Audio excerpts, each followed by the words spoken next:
A land of promise and peril, the Republic of Texas in 1838. The year 1838 marked a pivotal moment in the volatile history of the Republic of Texas. Having secured its independence from Mexico just 2 years earlier, the fledgling nation was a land of contradictions, a place of vast promise and even greater peril. The fertile plains and rugged landscapes of Texas held the promise of prosperity for settlers, yet those same lands were fraught with dangers that tested the resolve of even the most determined pioneers. The Republic's independence had come at a steep cost, leaving it with an underdeveloped infrastructure, a tenuous economy, and an ever-present threat of invasion from Mexico, which refused to recognize Texas as a sovereign nation. Adding to these challenges was the hostility of the region's indigenous tribes, who viewed the influx of settlers as an existential threat to their way of life. Among these tribes, the Comanche stood out as the most formidable and feared. The southern Great Plains were their dominion, and their mastery of horseback warfare was unmatched. For the Comanche, raiding was not merely a survival tactic, it was integral to their culture and identity. Their raids struck fear into the hearts of settlers and rival tribes alike, as they moved with unmatched speed and precision, leaving devastation in their wake. In this turbulent environment, the nascent Republic of Texas relied heavily on a diverse array of allies to defend its borders and secure its settlements. Among these allies were the Delaware Indians, whose journey from their ancestral homelands in the northeastern woodlands to the Texan frontier was a testament to their resilience and adaptability. Together with a young Texas Ranger named Jack Hayes, a group of Delaware warriors would undertake a fateful mission that embodied the complexities and contradictions of life on the frontier. The Delaware, a people in motion. The story of the Delaware, or Lenape, is one of resilience in the face of relentless adversity. Long before they arrived in Texas, the Delaware had been among the first indigenous peoples to encounter European settlers in the early 1600s. Their ancestral homelands stretched across present-day New York, New Jersey, and Pennsylvania, where they lived in close harmony with the land, cultivating crops, hunting game, and fishing in the region's rivers and streams. The Delaware's initial interactions with Europeans were marked by diplomacy and trade. However, the arrival of settlers brought devastating consequences. The spread of diseases to which the Delaware had no immunity, the loss of their lands through dubious treaties, and a series of wars that forced them to migrate westward. By the late 18th century, many Delaware had settled in the Ohio River Valley, only to face further displacement as American expansion continued unabated. The Delaware's move to Texas in the early 19th century was driven by necessity and opportunity. The Texan frontier, though perilous, offered a chance to rebuild their lives and establish alliances with other indigenous groups.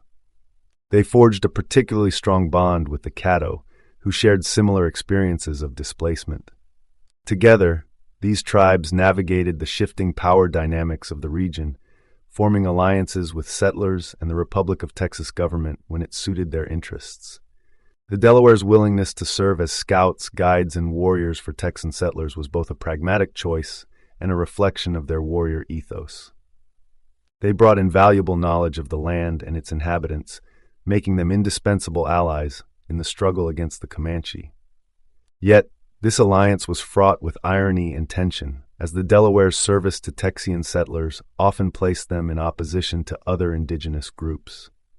A young ranger's baptism by fire. John Coffee Jack Hayes was a man uniquely suited to the challenges of the Texas frontier. Born in Tennessee in 1817, Hayes grew up in a family steeped in military tradition. His father had served under Andrew Jackson during the War of 1812, and young Jack was named after one of Jackson's trusted generals, John Coffee. This legacy of martial valor shaped Hayes from an early age, instilling in him a sense of duty and a readiness to confront adversity. When Hayes arrived in Texas in 1837, he was just 20 years old. Despite his youth, he quickly gained a reputation for his courage, resourcefulness, and sharp intellect. His introduction to Sam Houston, the charismatic leader of the Republic of Texas, set him on the path to joining the Texas Rangers, a paramilitary force tasked with defending the frontier against both Mexican incursions and indigenous raids. The Rangers were not a conventional military unit. They were a rough-and-tumble group of frontiersmen who relied on their wits, marksmanship, and an intimate knowledge of the land. For Hayes, joining the Rangers was both a calling and a necessity. The Comanche raids that terrorized settlers demanded a new kind of warfare, one that combined the guerrilla tactics of indigenous tribes with the firepower and resolve of Texian settlers. Hayes quickly proved his mettle in this demanding environment. He possessed a natural charisma that endeared him to his comrades and earned him the respect of indigenous allies like the Delaware. His ability to adapt to the unpredictable and often brutal realities of frontier life would be tested to the limit during the events of 1838. A hunting expedition turns deadly. In the autumn of 1838, Hayes joined a group of 18 Delaware warriors on what was intended to be a peaceful hunting trip along the Pecos River. For both the Delaware and Hayes, the journey offered a rare opportunity to rest, bond, and replenish their supplies. The Pecos River region was rich in game, from bison and deer to smaller animals that provided sustenance and materials for clothing and tools. The group moved cautiously, mindful of the dangers that lurked in the wilderness. They traveled on foot, avoiding large herds of horses that could attract attention from Comanche raiders. The Delaware's knowledge of the land and their ability to move silently and efficiently through the rugged terrain gave the group a sense of security. Yet, even the most experienced hunters and warriors could not account for every eventuality. Their camp was a modest affair, with a few small fires for cooking and drying meat. The mood was light as the men shared stories of past exploits and discussed their plans for the days ahead. For Hayes, the camaraderie and mentorship of the Delaware warriors were invaluable. He listened intently as they recounted their experiences, learning lessons that would serve him well in the years to come. But the tranquility of the camp was shattered when a young Delaware scout stumbled back, bloodied and frantic. His companion had been killed in a sudden ambush by a Comanche raiding party. The surviving scout reported that the Comanche were moving south with a large number of stolen horses and other plunder, likely en route to Chihuahua, Mexico. The chase begins. The Delaware warriors reacted swiftly, their grief and anger coalescing into a singular purpose: vengeance. A council was convened, and the decision to pursue the raiders was unanimous. For Hayes, the choice was stark: remain behind and risk traveling alone through hostile territory, or join the Delaware in their pursuit. His decision to stand with his companions was both a testament to his character and a pivotal moment in his development as a ranger. The pursuit was grueling. The Delaware set an unrelenting pace, covering vast distances with minimal rest. They moved with the efficiency of seasoned hunters, their senses attuned to every detail of the landscape. For Hayes, the journey was a trial by fire. Accustomed to the saddle, he struggled to keep up with the relentless jogging pace of his companions. Blisters, dehydration, and sheer exhaustion tested his resolve, but he pressed on, unwilling to show weakness. The terrain was unforgiving. The Pecos River region was a patchwork of rocky outcroppings, arid plains, and thorny vegetation. The scorching sun by day and freezing temperatures by night added to the group's challenges. Yet the Delaware's endurance was remarkable. They drew on their deep understanding of the land, finding water sources and edible plants where Hayes saw only desolation. By the third night, the group reached a small freshwater spring, where they paused to regroup and plan their attack. The Delaware scouted ahead, confirming the location of the Comanche camp. The raiders, unaware of their pursuers, had settled in for the night, their horses corralled nearby. The stage was set for a decisive confrontation. The battle at dawn. The attack began with the first light of dawn. The Delaware warriors moved into position with the stealth and precision of predators, their every movement calculated to avoid detection. Hayes, though inexperienced in such tactics, followed their lead, his heart pounding with a mix of fear and anticipation.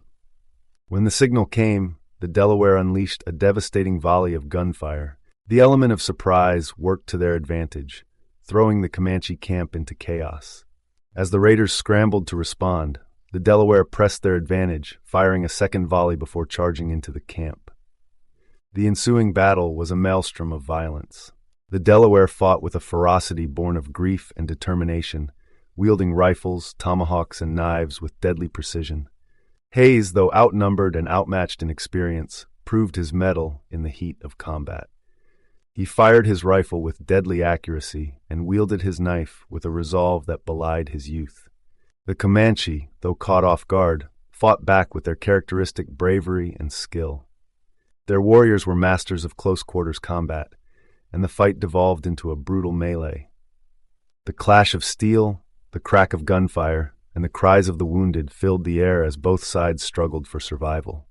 When the dust settled, the Delaware and Hayes stood victorious, but the cost of their triumph was heavy. The sight of fallen comrades and the carnage of the battlefield cast a pall over their victory.